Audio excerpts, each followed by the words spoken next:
भारत जोड़ो यात्रा ने करीब 3000 किलोमीटर कवर किया है। करीब 3000, हमें कुल मिलाकर 3570 किलोमीटर कवर करने हैं कन्याकुमारी से कश्मीर तक।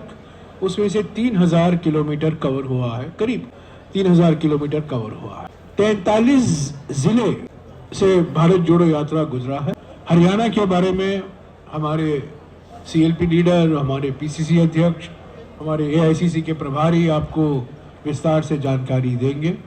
आज, कल और परसों हम हरियाणा में हैं। 24 तारीख को हम दिल्ली पहुंचेंगे और 24 के शाम से लेकर जनवरी 2 के रात तक, यानी कि 9 दिन भारत जोड़ो यात्रा के लिए विश्राम का पीरियड होगा, विश्राम का समय होगा। और भारत जोड़ो यात्रा की शुरुआत 2023 जनवरी 3 के सुबह को फिर से होगी और उत्तर प्रदेश पहले, उसके बाद फिर हम हरियाणा आएंगे, उसके बाद पंजाब और उसके बाद जम्मू और कश्मीर।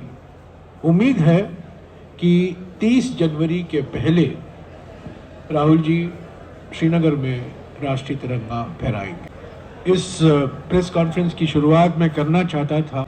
हरियाणा के जो भारत यात्री हैं, हमारे कुल मिलाकर कन्याकुमारी से 120 भारत यात्री निकले राहुल जी के साथ। इन 120 में से 11 हरियाणा के थे और मैं सभी 11 का आपका परिचय कराना चाहता था, पर आज कुछ देरी हुई है और थोड़ा कंफ्यूजन हुआ है। 11 बजे या 12 बजे कल करवाएंगे।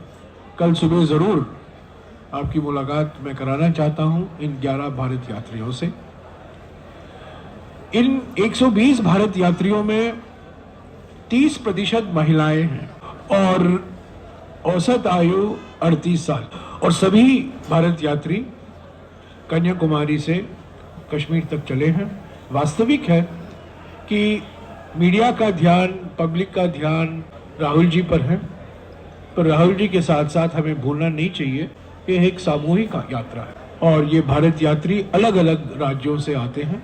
केरला से लेकर जम्मू और कश्मीर, गुजरात से लेकर मणिपुर, सभी राज्यों में हमारे जो कांग्रेस कार्यकर्ता हैं वो यहाँ भारत यात्री के रूप में आए हैं। हरियाणा के बारे में मैं ज़्यादा कुछ नहीं कहूँगा क्योंकि हमारे 3 वरिष्ठ नेता उसके बारे में बोलेंगे, पर मैं ज़रूर कहना चाहता हूँ कि आज सुबह हमारा भरपूर स्वागत हुआ। कोहरे के बावजूद, ठंड के बावजूद, नूह जिले में भारी संख्या में लोग आए, महिलाएं आई, युवक आए, यहाँ की जनता आई। पर एक बात मैं कह दूं कि 105 दिन के बाद 104 दिन, आज 105वां दिन है, 104 दिन में मुझे ऐसा खतराजनक सुबह कभी नहीं मिला। आज 14 किलोमीटर के भारत जोड़ो यात्रा में मैंने 350 से भी ज्यादा गड्ढे गिरे। सड़क की स्थिति मैंने किसी भी राज्य में इतनी बुरी नहीं देखी जितना आज सुबह में। 8 साल और 2 महीने हो गए हैं बीजेपी की सरकार हरियाणा में और ये स्थिति जो हमने देखा, ये कंडीशन जो देखा, हम रास्ते पर नहीं चले, आज हम गड्ढे पर चले। गड्ढे के बीच में टार था, कुछ गड्ढों के बीच में बिटुमेन था, पर गड्ढे ही गड्ढे थे। और यहाँ मैंने देखा ये गड्ढे अलग अलग आकार के थे। एक गड्ढा हरियाणा का आकार था, एक गड्ढा भारत का आकार था, एक गड्ढा तो केरल के माफिक था, लंबा, चौड़ा नहीं पर लंबा, और एक गड्ढा जरूर राजस्थान के माफिक, मध्य प्रदेश के माफिक चौड़ा भी था।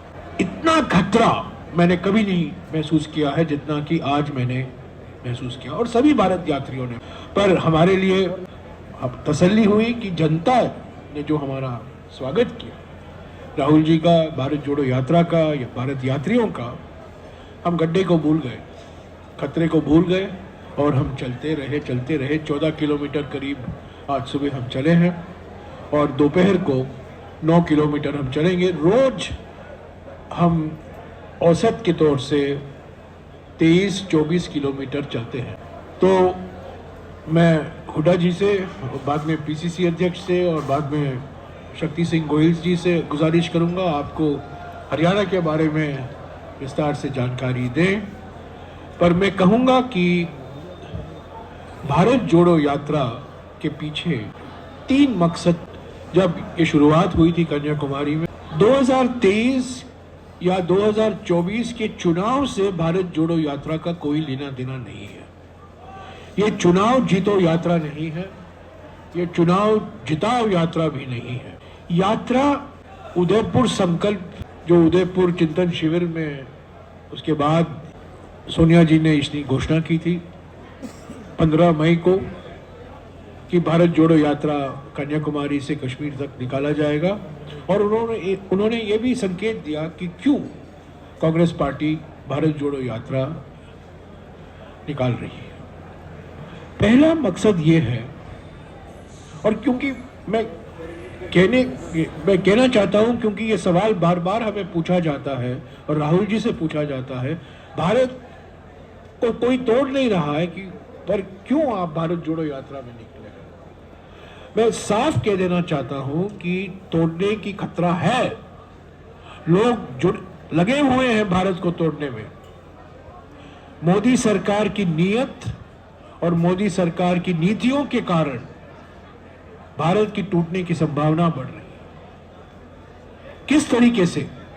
पहला, आर्थिक विषमताएं बढ़ रही हैं, महंगाई, बेरोजगारी, गलत तरीके से लगाया हुआ जीएसटी, ये कॉन्सेंट्रेशन ऑफ इकोनॉमिक पावर, हम दो हमारे दो, एक या दो पूंजीपतियों का कंट्रोल सारे अर्थव्यवस्था पर। तो आर्थिक विषमताएं बढ़ रही हैं और इससे भारत की टूटने की संभावना भी बढ़ रही है। दूसरा, सामाजिक ध्रुवीकरण को प्रोत्साहन दिया जा रहा है, धर्म के नाम पर, भाषा के नाम पर, प्रांत के नाम पर, जाति के नाम पर। आरएसएस और बीजेपी की विचारधारा एक विभाजनकारी विचारधारा हमेशा रही है, और सामाजिक ध्रुवीकरण चुनाव के लिए एक रणनीति बन गई है उनके लिए। और तीसरी जो खतरा है, जो तीसरी बात मैं कहना चाहता हूं, वो तो राजनीतिक तानाशाही अभी हकीकत बन गया। संविधान का नजरअंदाज किया जा रहा है, संवैधानिक संस्थाएं कमजोर की जा रही हैं, न्यायालय और सरकार के बीच में एक तनाव पैदा किया जा रहा, और सारी संस्थाओं को कब्जे में लेने का प्रयास किया जा रहा है प्रधानमंत्री और प्रधानमंत्री कार्यालय की ओर से। सो आर्थिक विषमताएं बढ़ रही हैं, सामाजिक ध्रुवीकरण को प्रोत्साहन दिया जा रहा है, और राजनीतिक तानाशाही हकीकत बन गई है।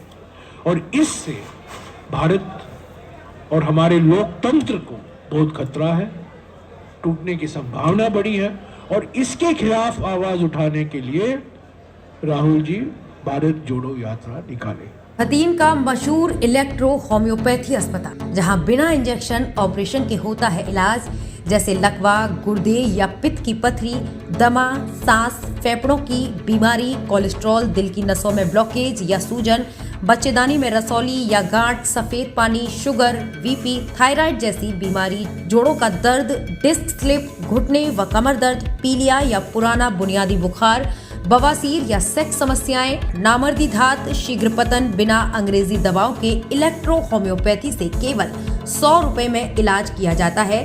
यहाँ पर life care institute of medical science में सभी डिप्लोमा कोर्स जैसे BEMS, CMS, ED, DMLT, ANM, GNM जैसे नर्सिंग कोर्स कराए जाते हैं।